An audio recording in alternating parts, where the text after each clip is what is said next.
Mothman, Bigfoot, the Jersey Devil. These names inhabit the crossroads of folklore, eyewitness testimony, and the uncharted margins of zoology.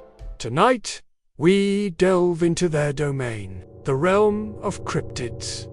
Welcome, true initiates. I am Count St. Gerard, and this is Legendary Monsters. Before our feature, let us cast aside disbelief and open our minds to what may lurk beyond reason. What, then, defines a cryptid? A creature said to exist, but never confirmed.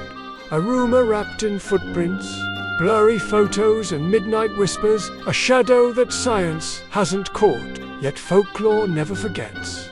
Cryptids enrich our culture. Regions adopt them as folk mascots. We share theories, trace maps, and inspect every shadow for signs of the hunt. They reflect our deepest fears, environmental anxieties, the pull of a world beyond our own, and our most hopeful longings for wonder. Some cryptids, however, transcend local legend to become ominous portents of disaster. Over a 3-year period in France, over 200 attacks, 113 of them fatal, were attributed to a wolf-like terror that eluded every trap. In West Virginia, on December 15, 1967, the Silver Bridge collapsed at Point Pleasant, claiming 46 lives. Local lore blames a winged humanoid with glowing red eyes as the harbinger of the catastrophe. Tribes in Kenya and Tanzania speak of a terrifying predator that feasts on brains, credited with deadly attacks on villagers across the savannah. These legends became the scapegoats for unexplained tragedies. Yet nature itself can be the most savage and terrifying monster of all. But nature can also be very beautiful. So, where then is the beauty in a creature such as this? Prepare yourselves, initiates. Our next journey leads to the mist-shrouded bogs of upstate New York, where the Bog Man awaits. See you in the depths. In the marshy lands of upstate New York, there was a string of disappearances in the bogs near the St. Lawrence River. The year was 1986, and this was the story of 2 hunters named Daryl and Earl. Every fall, Daryl and Earl, brothers in all but blood, set out to hunt. Earl, always the daring one, had heard of a remote spot on the edge of a vast marsh, where few men had dared to venture after stories spread of hunters vanishing into bottomless sinkholes. By Earl's twisted logic, if no one else hunted there, the elusive white-tailed deer would be easy prey. They drove overnight and arrived in the pale light of the dawn.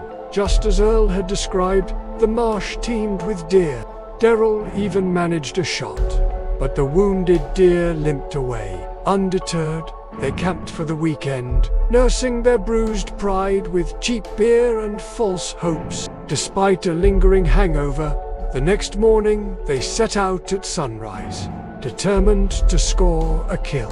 After hours of fruitless pursuit, frustration got the better of Earl. He began firing recklessly into the bog, the echoes of his rifle mixed with the murmur of unseen things. Then, in the distance, a figure emerged from the trees, seemingly human, yet oddly out of place.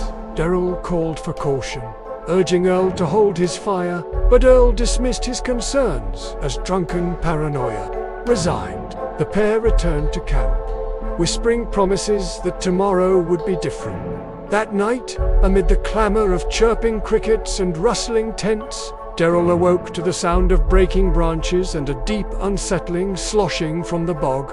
Venturing out with his flashlight, he discovered something that chilled him to the bone. Earl's tent was open, and his friend was gone, moving cautiously toward the marsh's edge. Daryl's light suddenly revealed a trail of red-stained grass. Following it with mounting dread, he froze as his beam fell upon a mutilated human arm, the fingers still clutching Earl's hunting knife. Overcome, he barely managed to stagger back. Fighting back violent nausea, his flashlight flickered, catching a glimpse of a colossal figure. A creature as large as a bear, yet with a monstrous human face smeared in mud. Before he could react, the beast struck, knocking his light aside. In the suffocating darkness that followed, Daryl felt a crushing blow and the searing rush of injury. As consciousness waned, he was dragged relentlessly into the murky depths of the bog. He didn't bother to scream.